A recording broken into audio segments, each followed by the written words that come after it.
बहू के पलटते ढंग। पुणे में रहने वाली शीना की ससुराल में सिर्फ 3 लोग थे।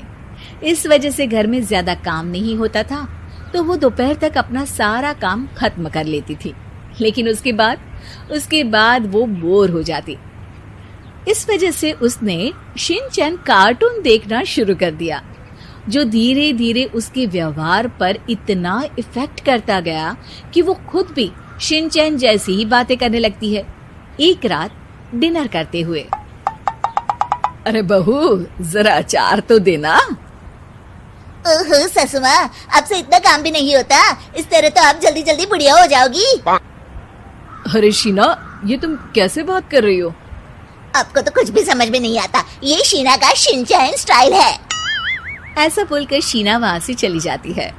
अगली सुबह शीना सबके उठने से पहले ही घर का काम खत्म करके कार्टून देखने बैठ जाती है।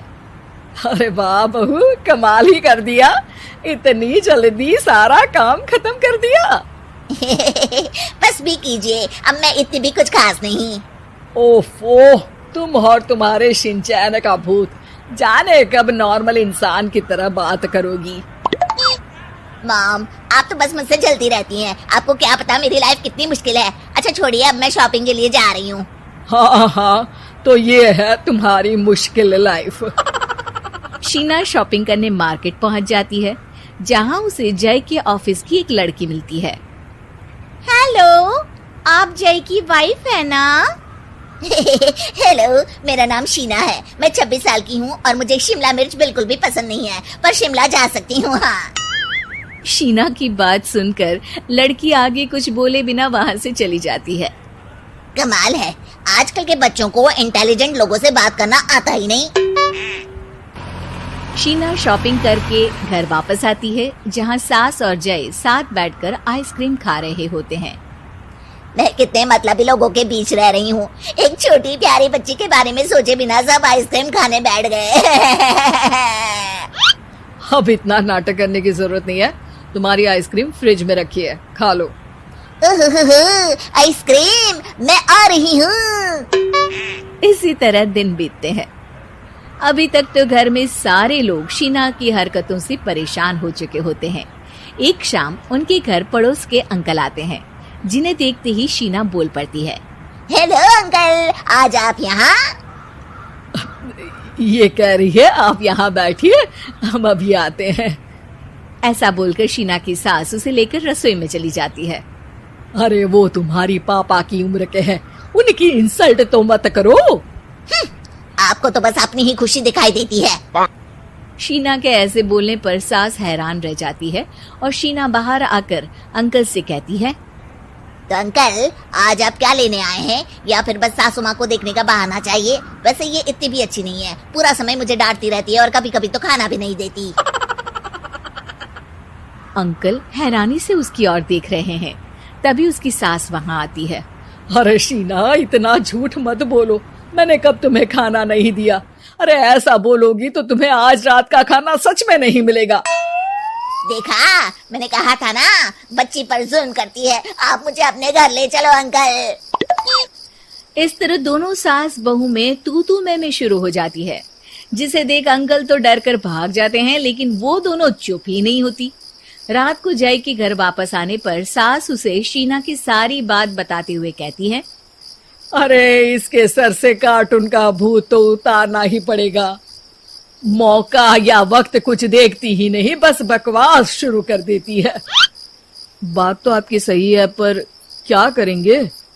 अरे कार्टून देखकर ऐसी बनी है तो इसकी कार्टून ही बंद कर दो। हाँ, कार्टून बंद करके कुछ समझदारी वाली चीजें दिखाते हैं। जियोग्राफी दिखाना शुरू कर दो ना, क्या पता कुछ अकल आ जाए। हाँ, नाइस आइडिया माँ।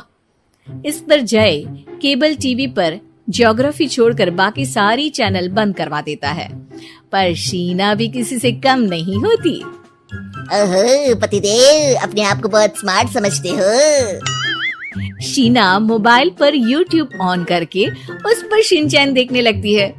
शीना की इस स्मार्टनेस को देखकर जय तो बेचारा सर खुजलाता ही रह जाता है। हमने इसे जरूरत से ज्यादा अंडर एस्टिमेट कर दिया, अब क्या करें माँ? अरे इंटरनेट बंद करवा दे बेटा। शीना को कार्टून की दुनिया से बाहर निकाल वापस इंसान बनाने के लिए अब जय इंटरनेट भी बंद करा देता है, जिससे शीना परेशान हो जाती है। सब मेरी खुशी से जलते हैं, पर अब क्या करूं? शीना सोच में पड़ जाती है, लेकिन कोई आइडिया नहीं मिलता, जिस पर मजबूरी में वो ज्योग्राफी देखना शुरू कर देती है। लगता है अब कुछ ही दिनों में इसके सिर से शिनचैन का भूत उतर ही जाएगा। हाँ बेटा, उम्मीद तो यही है।